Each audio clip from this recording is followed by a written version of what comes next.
지난 주말 뉴욕 증시는 혼조세로 마무리가 됐죠.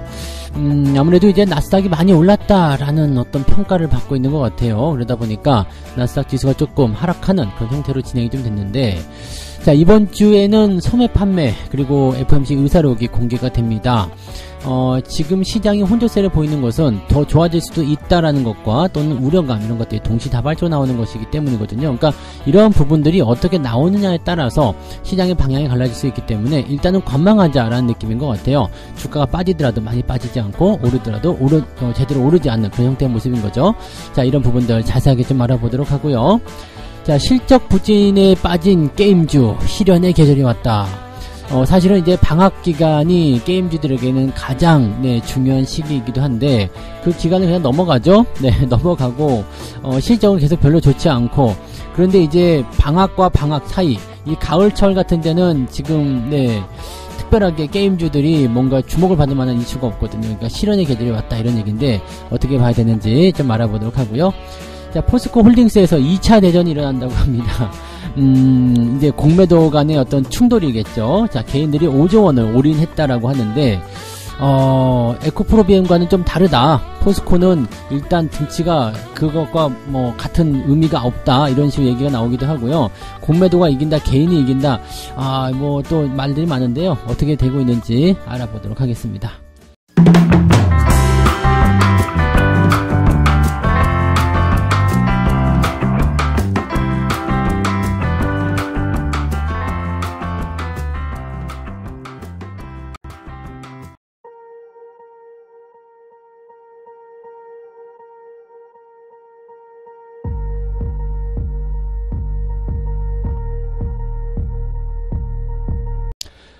네, 반갑습니다. 오늘은 8월 14일 월요일입니다. 내일이 이제 대한독립만세 광복절이기 때문에 오늘이 이제 징검다리 휴일이죠. 그래서 끼어있는 그런 낀 날입니다. 낀 날인데 보통 오늘까지 해서 휴가를 많이들 쓰시더라고요. 그래서 시장의 어떤 포지션은요 조금 이제 거래량이 줄어든 상태로 진행되지 않겠느냐 이렇게 생각이 되고 있습니다. 다 휴가 가버렸어요.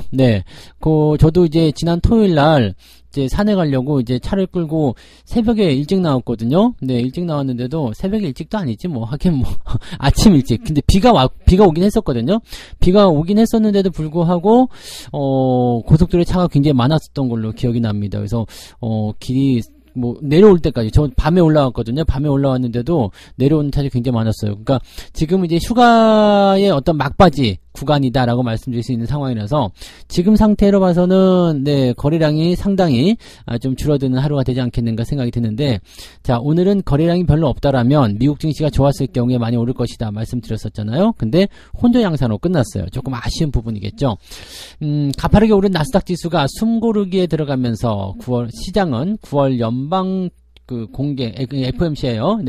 연방 공개 시장위원회 되게 길죠? 그냥 FOMC라고 하면 좀 빠릅니다. 이 FOMC 정례 회의를 앞두고 방향성을 모색하는 분위기다. 인플레이션 지표는 둔화하고 있음을 시사했다. 근데 지난 주말에 내려간 이유는 PPI 생산자 물가 지표가 예상치보다 조금 올라갔어요. 크게 올라간 건 아닙니다만 조금 올라가기 때문에 이런 것들이 이제 또 발목을 잡았다 이런 얘기가 나오고 있죠.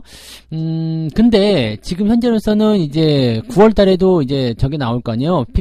CPI 지표가 또 나올 거고, 또 이제 실업률 지표 나올 거고, 이제 그거 발표되고 나서 이제 9월 FOMC가 나오게 됐는데, 다음 달에 발표될 CPI 지표에서 나쁘지 않다는 어떤 평가를 받게 된다라면 9월에는 금리가 이제 인상이 끝났다라는 것을 이제 선언할 가능성이 매우 높다라는 얘기가 되는 거죠. 그래서 연준은 이제 9월 회의에서 금리 인상은 이제 끝났습니다. 걱정하지 마시고요. 이제는 이 기간 동안은 한동안 지켜보면서 시장 상황을 좀 살펴보고 상황에 따라서 이제 통화 정책을 다시 만들겠다. 이런 식으로 나올 수가 있겠죠. 그래서 이렇게 된다면은 이제 나중에 금리가 더 올라갈 확률은 없어요. 그냥 이대로 유지가 되면서 올해 넘어가는 거고요. 내년도 초반 정도 시점에서 금리 인하 이야기가 나오지 않을까 생각합니다. 요즘에 베트남 쪽에는 금리 인하 돼가지고 그쪽으로 자금들 몰리고 있다는 얘기들 있더라고요.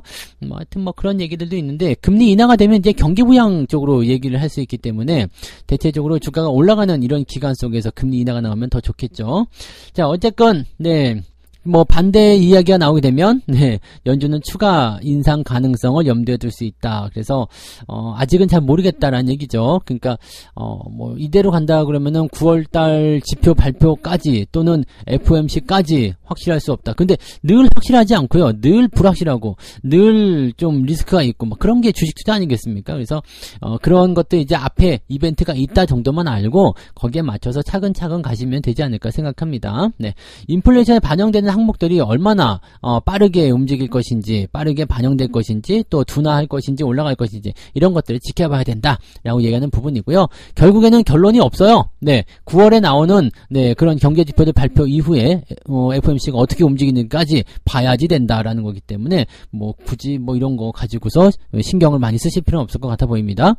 자, 이번 주 경제 지표는요 두 가지가 중요합니다. 네, 소매 판매가 나옵니다. 소매 판매 이제 15일날, 그러니까 우리로 치면은 16일 정도 되겠죠. 네, 16일 아침, 15일 저녁 이렇게 나올 텐데 미국 총 생산의 약 3분의 1을 차지하는 미국의 소비를 보여주는 소매 판매가 나올 것이다. 이 소매 판매가 일단 좀 늘어났을 것이다라고 전망하고 있습니다. 지난달보다 좀 늘어났을 것이다. 좋은 소식이죠.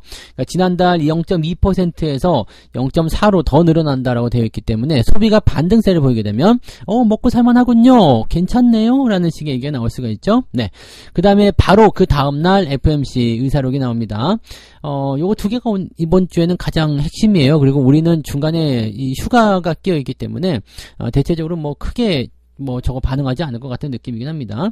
자, 어쨌든 네, 이 FOMC 의사록에서 어떤 식으로 이야기를 했을 것인가. 네, 7월에 금리 인상이 마지막이다. 이렇게 얘기를 하고 있지만 현재로서는 네, 그럴 수도 있고 아닐 수도 있다라고 얘기하고 있죠. 그다음에 연준은 이제 지난번 회의에서 네, 추가적으로 금리 한 번 더 올릴 수도 있다라는 얘기를 했기 때문에 요거는 어떻게 될 것인지 좀 봐야 되겠다는 얘기죠. 자, 그 당시 이제 파월 의장은 뭐라고 얘기했느냐? 9월 회의와 관련해서 인상도 동결도 모두 가능하다. 지표를 따라서 결정하겠다라고 밝혔다는 얘기죠.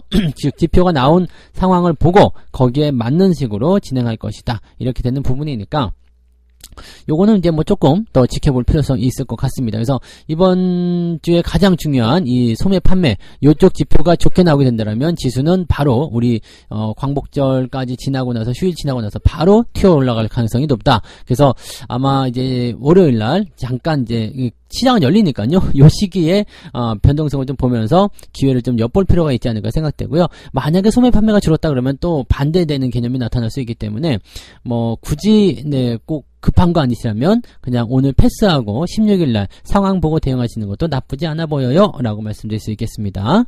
자, 국내 증시 내용도 한번 살펴보시면은요 여전히 뭐 불확실성이 많다. 네, 금리 동결에 대한 불확실성, 또 중국의 부동산 리스크 있다고 그러고 미중 간의 갈등, 국내 수출 부진 등등등 여러 가지가 있어서 국내 증시가 방향성을 찾기 어려울 것이다. 자, 코스피 밴드를 2630에서 2660포인트로 그냥 지난주와 비슷하네요. 지난주에는 만길이 있어서 그 정도 였다고 생각할 수 있는데 이번에는 이렇게 나오면은 안 되지 않나? 네, 뭔가 이제 방향성을 좀 보여야 될 것 같은 느낌인데요. 지금은 하방 쪽으로 조금 더 많이 잡아놓은 것 같은 느낌이죠? 네, 비슷한가요? 하방 쪽으로 상방인가? 비슷한 것 같기도 하고요. 네, 아무튼 근데 특별하게 움직임이 없을 것 같다라는 느낌이라서 특별하게 이 장이 재미가 없을 것 같아요. 아무래도 휴가철 때문에 그런 것 같은데 휴가에서 이제 귀환하고 나면 이제 좀 올라가지 않을까 생각해 봅니다. 그러니까 지난번에도 이야기 한번 해드렸듯이요. 이번 주 정도까지는 약간 주춤거리는 모습이 좀 나올 수 있고요. 그다음에 다음 주부터 늦으면 다음 주부터 진행될 것이다라고 볼 수가 있겠죠. 뭐 다음 주에는 금통위가 있긴 있는데 그냥 금통위 요즘에 신경 안 쓰죠. 금리 올든가 말든가 뭐 있는데 냅더블에 뭐 네, 걔네들 어차피 금리 올리기도 못 하잖아요. 못 올리고 그렇다고 내릴 수도 없고 그냥 동결밖에 할 게 없잖아. 그러니까 금통위를 볼 필요가 없다는 얘기가 되는 거죠. 자, 그다음에 그 CJV 네, 그거 청약하시는 분들은 이제 18일 네, 이번 주 금요일 날 신주 이수권이 상장이 됩니다. 물론 지금 입고는 다 돼 있죠. 네, 상장이 됐다는 것은 매도를 할 수 있다는 얘기입니다. 유상증자 안 받으실 분들은 네, 18일 날 상황 보고 매도하시면 된다 이런 얘기고요.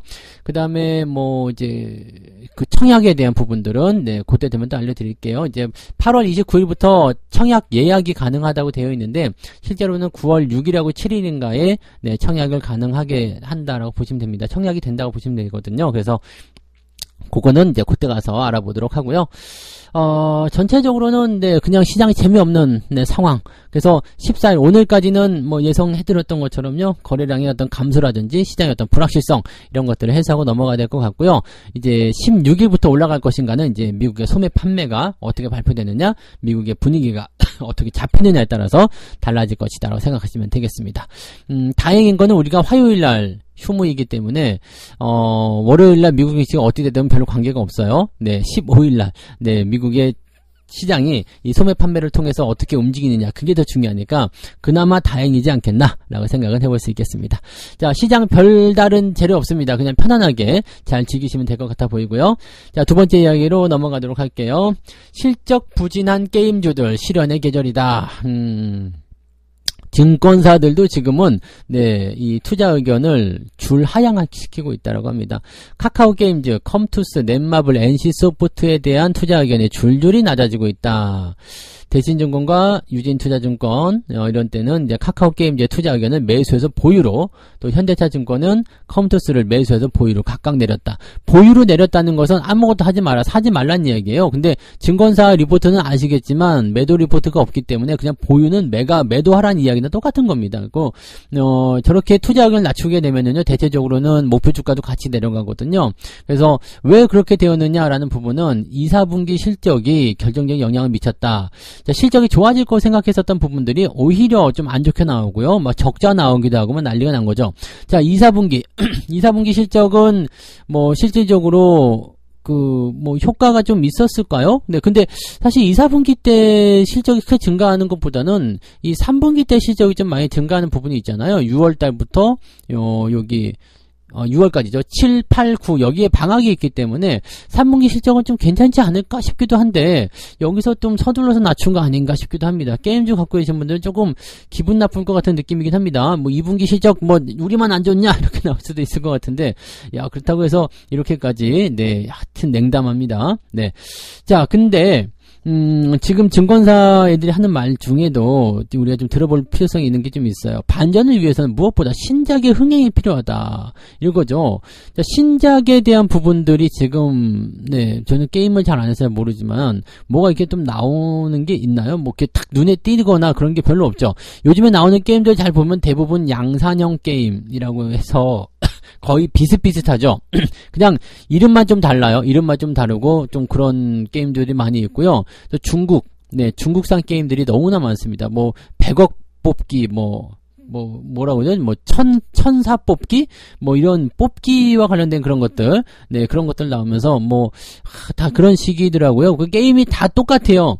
그냥 배경만 다르고 뭐만 다르고 막 그런 것 같더라고요. 그러니까 실제로 이렇게 되면은 우리나라 입장에서는 그 게임을 내세우긴 하지만 그런 마케팅적인 측면, 자, 이런 게 나왔어요 라고 하지만 갑자기 여기서 천사 뽑기 이런 거 나와버리면 네, 뽑기 하러 가잖아요. 그러니까 그런 것들 나오면 좀 애매하다는 얘기죠. 마케팅 비용 대비 매출 성장이 떨어지고 있다는. 그러니까 이렇게 해서는 안 된다는 이야기인데, 문제는 이제 방학이 끝나서, 이제 또 게임을 많이 할 수 있는 어떤 시기가 많이 줄어들었다라는 거, 사람들이 좀 줄어들었다는 거. 근데 요즘에 게임의 과금은요, 대체적으로 이제 어린아이들이 아니라, 네, 20, 30대 또는 30, 40대, 그런 어떤 경제력이 있는 사람들이 많이 한다고 하더라고요. 그래서, 이렇게, 옛날에 어떤 초딩들의 러쉬 해갖고 방학, 시기 이런 거 타는 게 아니라 그냥 네, 게임이 재미있으면 잘 되더라 이런 얘기인데, 조금은 지금 좀 아닌 것 같지 않나 생각이 좀 들긴 합니다. 어쨌건 간에요, 지금 현재로서는 게임주에 대한 전반적인 부분들이 실적 개선에 대한 효과가 별로 없습니다. 그리고 맨날 똑같은 거 파먹고 하는 거라서 그다지 훌륭해 보이지 않고, 또 신작도 나오지 않고요. 네, 그런 부분이 있죠. 그러니까 중국 쪽으로 열려서 이제 판호를 좀 따낸다거나 그런 쪽으로 가면 조금씩 반등하는 경우들이 있긴 있었는데, 그것도 요즘에는 쉽지가 않아 보이더라고요. 네, 한다고 해서 실적이 늘어나는 것 같지도 않고. 근데 신작의 흥행 성공률이 계속적으로 떨어지고 있다는 거. 왜냐면 다 비슷비슷한 게임이기 때문에 금방 질린다는 이야기예요. 그러니까 진짜로 뭔가 아주 획기적인 게임이 나타나서 이렇게 휘어잡는 그런 모습이 아니라면 힘들다는 이야기죠. 리니지 같은 경우도 이제 린저 씨들의 어떤 그런 탈출, 이탈 이런 것들 때문에 아시잖아요. NC소프트 주가가 얼마나 많이 빠졌는지 뭐 그런 것들이라고 생각하시면 되겠죠. 그래서 게임주들은 이제 뭔가 새로운 쪽으로 가야 되는 거 아니냐라는 생각을 좀 해볼 수가 있겠습니다. 모바일 게임 시장이 굉장히 크긴 큰데 중국 게임들의 무분별한 난입이 너무 이제 좀 큰 위협을 줄 것 같고 그런 것들은 전부 다 싸구려 양산형 게임이에요. 그러니까 그런 것들을 엎어치기 위해서는 고품격 프리미엄, 네 그런 고품격 프리미엄 어디서 많이 들어본 거죠? 네 고품격 프리미엄 이런 게임이 좀 필요하다라는 거가 되겠죠. 그러니까 증권사가 아니라 게임사들도요 너무 돈 버는 것만 집중하지 마시고 게임 순수하게 재미를 줄 수 있는 거 그러면서 이제 뭔가 이슈화 시킬 수 있는 그런 부분들을 좀 찾아내야 될 것 같은데 매일 그냥 뭐 뽑기 하라고 그러고 돈만 넣으라고 그러니까 사람들이 금방 질려하는 거 아닐까 싶어요. 네. 자 아무튼 게임주들 그래서 지금은 이제 증권사 리포트에 영향을 받게 되면 조금 더 하락할 수가 있겠죠. 네 그래서 그런 부분들 주의하시고요. 올라갈 만한 종목군들의 지금 포인트가 별로 보이지 않습니다. 그래서 게임주들은 당분간은 매매하는 것보다는 좀 지켜봐야 되지 않겠나 라는 생각을 좀 해볼 수 있겠어요. 네. 세 번째 이야기 넘어갈게요. 포스코에 꽂힌 개미들. 이건 뭐 예전부터 이야기 있었던 부분인데 포스코 홀딩스에 개미들이 엄청나게 집어넣었다는 얘기잖아요. 근데 공매도가 어마어마하게 늘어납니다. 네, 공매도 지난 8일 기준으로 하는데 공매도 잔액이 얼마요? 이게 9,873억 원, 1조 원이네요. 네. 와. 네. 그리고 자회사 포스코 퓨처엠은 2위. 7천억 정도 나왔네요. 야, 그래서 뭐 이거 어마어마합니다. 이게 한 달 사이에 이렇게 늘어난 거예요. 한 달 전만 하더라도 1,700억 정도 불과했대요. 근데 지금 1조 원으로 늘어났으니까 어마어마하게 늘어난 거죠. 그 다음에 에코프로나 에코프로비엠은 공매도 잔액이 줄었어요. 1조 3천억에서 8천억으로. 그 다음에 에코프로비엠은 1조 3천억에서 7천억으로 줄어들었습니다. 그러니까 공매도 타겟이 포스코로 옮겨갔다라는 거가 되는 거고요. 당연히 공매도 타겟이 되고 있는 것은 뭐예요? 그동안 단기를 많이 올라서 개인들이 많이 달라붙은 종목이다 라고 볼 수밖에 없겠죠. 공매도라는 것은 주가가 올라갔을 때 들어가는 거예요. 대체적으로 공매도 타겟은 저가에 있는 종목은 사지 않습니다. 그렇게 대응하지 않아요. 위쪽에 있는 종목들 때리고 들어오잖아요. 근데 에코프로에서 포스코 쪽으로 많이 넘어갔죠. 개인들이 많이 넘어가면서 포스코 주가가 많이 뛰었잖아요. 저도 100% 이상 먹고 팔았잖아요. 그러니까 포스코를 이런 대형주를 100% 넘게 수익 내고 팔았다는 것 자체가 사실은 놀라운 거예요. 근데 이런 일들이 벌어지니까 이거 봐라. 이거 이쪽으로 왔어. 그러면 우리 저쪽에서 혹시라도 손실을 본 거 있으면 여기서 한번 해보자 라는 식으로 얘기가 나오는 거죠. 그래서 헤지펀드들이 지금 포스코에 또 집중되고 있다고 합니다. 그러다 보니까 개인들이 또 들고 일어났어요. 이번에도 이겨보자. 네, 2차 대전 한번 가보자. 이런 식으로 얘기를 하고 있습니다. 사실 근데 에코프로에서 그렇게 다 당했다고 보기도 좀 어렵긴 한데, 자, 아무튼, 네, 에코프로에서 일단은 포스코로 넘어온다. 라는 식으로 얘기를 하고 있는 거예요. 그리고 이제 포스코를 두고서 또 고평가 논란 계속 일어나고 있다고 하고, 목표 주가를 지금 모건 스탠리가 좀 낮췄죠? 네, 44만원으로 낮췄어요. 모건 스탠리가. 예전에 이제 이런 부분이 좀 있었어요. 그래서, 포스코 홀딩스의 주가가 15일 안에 하락할 확률이 80%에 달한다. 나 이런 거는 진짜 웃기는 얘기예요. 15일 안에, 또는 일주일 안에, 1년 안에, 3년 안에, 이런 거는 그냥 말이라고 내뱉은 건지, 그냥 대충 생각나는 대로, 이런 것들을 우리가 뭐라면 뇌를 거치지 않고 나온다 그러죠? 그러니까 이게 지금 15일 안에 하락할 확률이 80%에 달한다. 하락하지 않으면요. 지금 15일 돼 가는데 이거 1일날 나온 얘기예요. 근데 44만원으로 지금 그때 종가가 지금 11일 종가가 57만 7천원. 좀 떨어지긴 했어도요. 그렇게까지 충격적이거나 그러진 않는단 말이죠. 15일 이제 지났는데요. 그러면 뭐라 그럴까? 그 20% 안에 들어갔군요.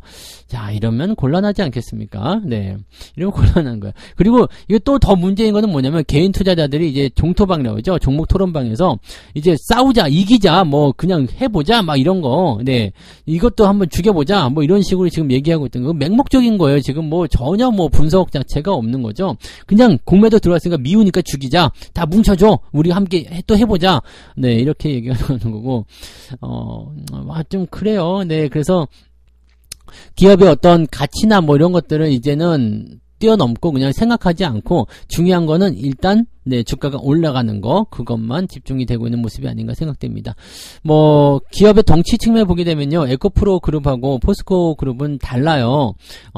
이 덩치 측면에서도 그렇고, 물론 뭐 시가총액 얼마 차이 안 나잖아요. 그럴 수 있겠지만, 에코프로는 저 밑에서부터 기어 올라와가지고 지금 이 정도 된 거고요. 포스코 홀딩스는 그냥 원래 이 정도였어요. 여기서 이제 조금 더 올라간 것 뿐이죠. 그러니까, 그렇게 생각하게 되면은, 원래 등치 측면부터 시작해가지고요, 이게 뭐, 아예 그룹의 어떤 태생 자체가 좀 다른 거잖아요. 그래서, 그러다 보니까, 뭐, 기관, 외국인, 이런 쪽 수급에도 영향을 많이 받고요.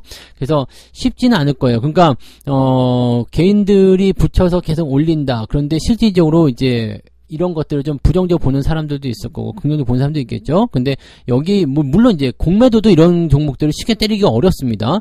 쉽게 때리기가 어려운데 여기에 이제 들어와 있는 수급 주체들이 원래부터가 많았었기 때문에 이쪽에서 차익 매도를 같이 한다라고 한다면 조금 힘들지 않을까라고 생각이 듭니다. 그래서 이렇게 되면은 개인들이 아무리 갖다 붙여도요 쉽지 않을 거다라는 그런 판단 하에 공매도 애들이 들어오는 것이다라고 들어와 있는데 에코프로나 에코프로 BM 때와는 조금 다를 거라 생각합니다. 그때와는 좀 다를 수 있다. 이건 확실히 네, 주의를 해야 되는 부분이에요. 그래서 오히려 네, 들어가 있던 물량이 많이 올라가는 주식을 가지고 던지기 시작해버리면 여기서는 개인들 자금이 어지간히 몰려서는 쉽지 않을 것 같아요. 근데 어지간히 몰리려면 에코프로나 또는 다른 데 들어가 있는 자금들 싹 끌고 와서 여기 포스코에다 집어넣어줘야 되는데 지금 5조 원 가지고는 택도 없거든요. 네, 그러니까 이런 것들을 한번 생각해 볼 필요가 있을 것 같아요. 그래서 포스코 같은 경우는 뭐 저는 일단 매도했기 때문에 별로 뭐 상관은 없겠다 생각하지만 상황 잘 보면서 대응하시는 것이 유리하지 않을까 생각합니다. 지난 주말 모양새는 약간 좋지 않았거든요. 그래서